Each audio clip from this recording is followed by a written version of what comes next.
Hello everyone, I welcome you to another video by Legacy IAS where we are going to talk about a topic which is so ununderstood by a lot of people. People don't really get a sense as to what do we do with these NCERTs. How is it that the books which basically school students read is important and so much relevant for the UPSC examination?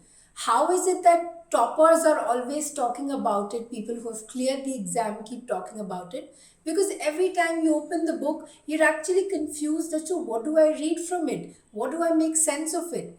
That is where hopefully this video will really help you to unravel this entire discussion around NCERTs and help you find a solution and a strategy to move forward in this video of how to study NCERTs for the UPSC examination. Now, as far as the UPSC examination are concerned, there are actually people appearing from different educational backgrounds. All right, we have, of course, the backgrounds of, say, humanities, commerce, and of course, science. Okay.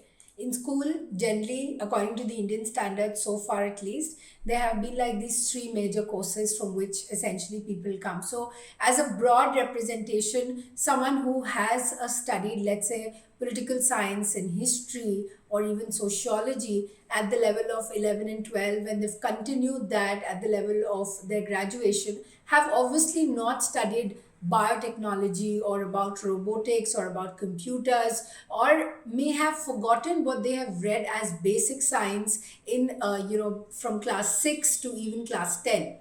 All right, a person from commerce background may have a good understanding of economics or even English and maths. But what about the other subjects which it thought that it had left behind, long back at class 10?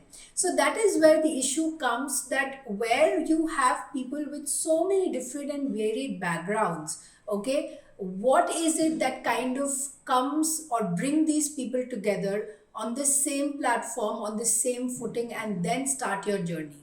So for you to start your journey in this particular examination and preparation, that is where you take recourse to the NCERTs.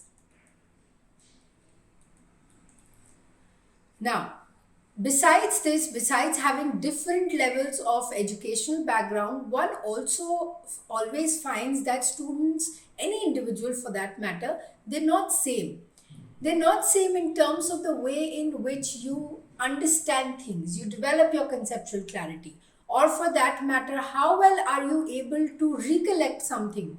How do you have a tendency of forgetting things?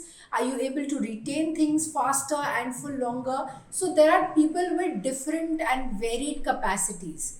So accordingly, to have that starting point, but at the same time to have a format and a book which kind of really helps you and supports people with different levels of understanding and revision, your answer is again the NCERTs. And finally, of course, India has people who come from varied backgrounds, especially in terms of the socio-economic standards. All right, they may not be able to afford, let's say, 2 GB of internet. Also, there are such sections of people. So we are, looking at some kind of starting point for them as well, and some kind of a base that is something that can be uniformly accessible to all sections of the society, something that's readily available. Government of India prescribe books in hard copies as well as soft copies, and that is something that the government kind of prescribes for its own examinations. All right, when we look at CBSE, the books that come and then the NCERTs, of course, they are prescribed from the central government, and they have a certain orientation with which they want the students to kind of think about the society, about their surroundings. I mean, how else do you see that a preamble is always mentioned at the very beginning? There are some things which the government also tries to bring forward, and in terms of the continuation of that aspect, you have the NCERTs. So as far as the NCERTs are concerned, they're very beautifully written to just get your basics right. And when I say basics, these basics are meaning for all subjects actually. When we speak of economics, or we're speaking of history, or technical terms of biology, or the conceptual clarity of physics, all right, the basics of these subjects are very beautifully given in NCERTs, and something which is extremely relevant, which even the UPSC relies upon. There are a lot of questions which often come directly from the NCERTs. So let us also utilize this particular resource. So it really helps, as I was telling you, people who are from very modest background, we can have some sort of uniformity. There is no, not someone, we are trying to basically reduce the difference, reduce the gap, the income gap, the socio-economic gap. Some maybe people who are just from certain sections.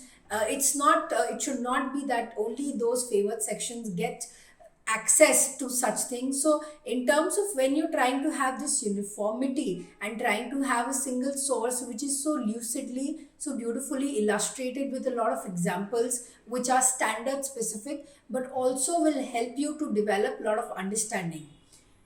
One thing which is very less talked about and understood is the fact that often students have a problem with regards to understanding what is there in the newspaper. And that is primarily to a large extent because their foundation or their basics are not in place. How do we develop that so that we can read one of the most important resource for the UPSC preparation, which is the newspapers? For us to make sense of the newspaper, we have to get our basic right. We cannot study about inflation happening in the newspaper without knowing what the term means in the first place. All right, so it's very important for us that there is no further explanation required on how important the newspapers are. So if that is important for you to understand, that you have to get your foundation right, which comes through your NCERTs. What's also very important, and again something not very much talked about, is that during the mains preparation, let's say, you have to write a lot of answers in the most concise, precise, and appropriate usage of terminology. Lot of times, more often than not, these terminologies are mentioned in your NCERTs. Okay, how you write them, a proper definition, those things are also mentioned there, which you can directly use and write in your answers. Also, in addition to that, a lot of prelims based questions are directly picked up from the NCERTs and used here. So if that is the one main resource, let us also make much use of it, capitalize upon it, so that we can really ace in this particular examination and make our journey even more interesting and easy.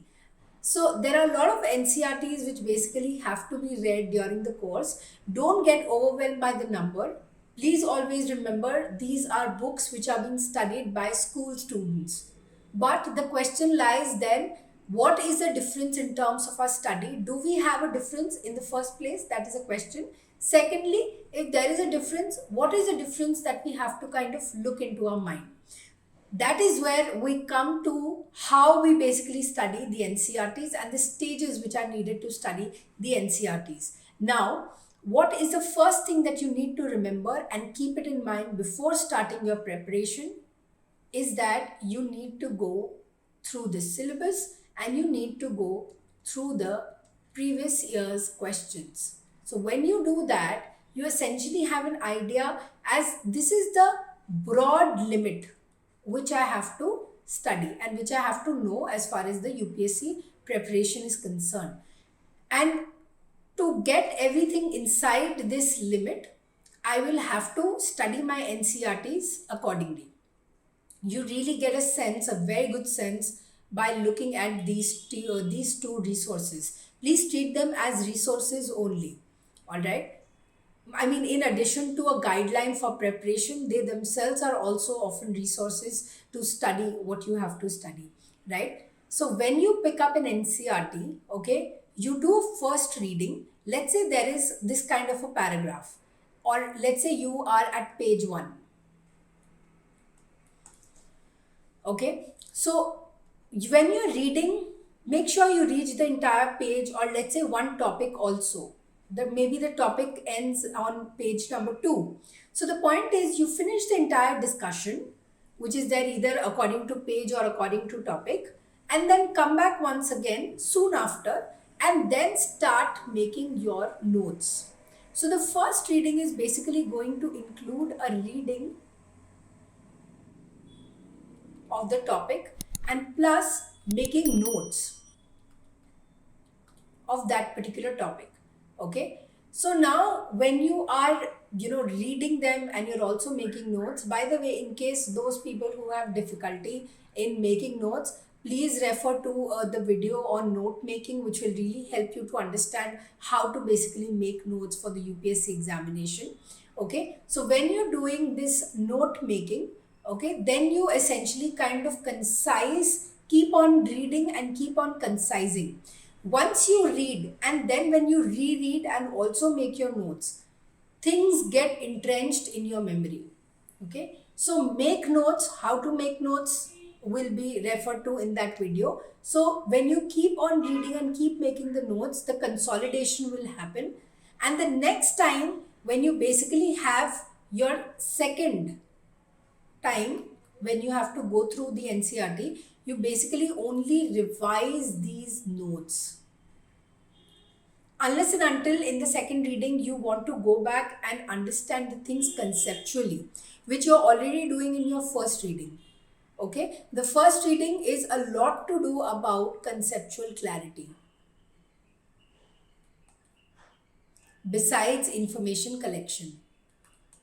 So in case during the second reading also, like the revision time, you are unable to recollect what was the conceptual thing that was being trying to talk about, no problem. Always go back, just get that thing clear.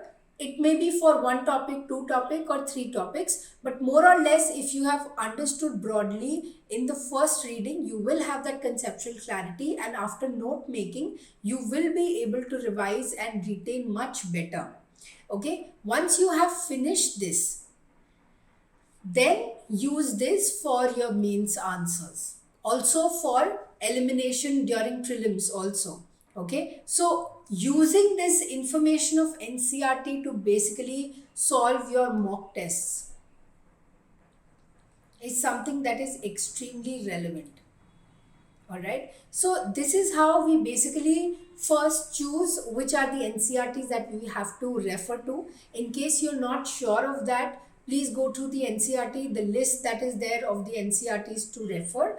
And also if you're not sure about note making, please look at the link on making notes and then use this strategy to pick up and understand how one after the other you cover the different NCERTs. Also go through the back questions, the end of the chapter questions. Okay, in the each NCERT, it will also help you give an understanding, get an understanding and start writing those answers as well. So I hope this video has given you an insight as to how we basically approach this and study the NCERTs, which is so important in your journey as an aspirant. I hope you enjoyed the video. So keep watching the Legacy IAS videos for more such informative videos. And if you just like it, then let us know. We'll also get an idea that if it's useful or not. Also subscribe and share with your friends so that everyone benefits in this journey. Thank you so much.